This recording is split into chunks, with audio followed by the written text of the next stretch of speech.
Wow. So it's pretty small? Yeah, it was really small high school. We knew everybody. And we still, we still communicate. We have a email group thing for my classmates and No stuff. kidding. But yeah, small town. And And you graduated in 1967, is that right? 68. 68, okay. Yeah. And then when you graduated in 1968, when did you figure out you wanted to join the Army? Like when did that happen? When I was very young, I was just fascinated by the military. I would get play sets like for Christmas.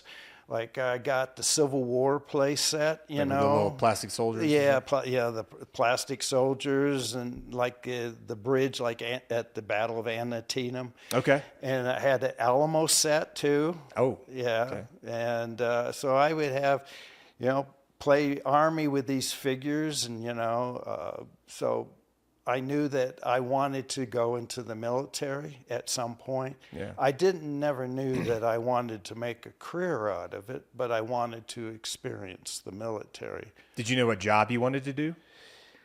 Well, my hobby was actually, here I grew up in Michigan, but my hobby was climbing.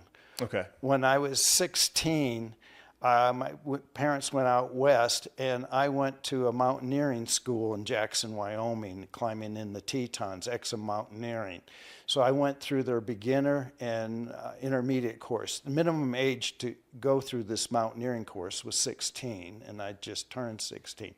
Wow. So I was always interested in climbing because I read books about climbing, like Annapurna from Maurice Herzog, who made the first ascent. His team made the first ascent of Annapurna, an 8,000 meter peak in the Himalayas. Annapurna's in the Himalayas. Yeah, so I read that book, and I was just fascinated by the people that did mountain climbing. So, and of course, I knew about the 10th Mountain Division during World War II, that here in Colorado at Camp Hale.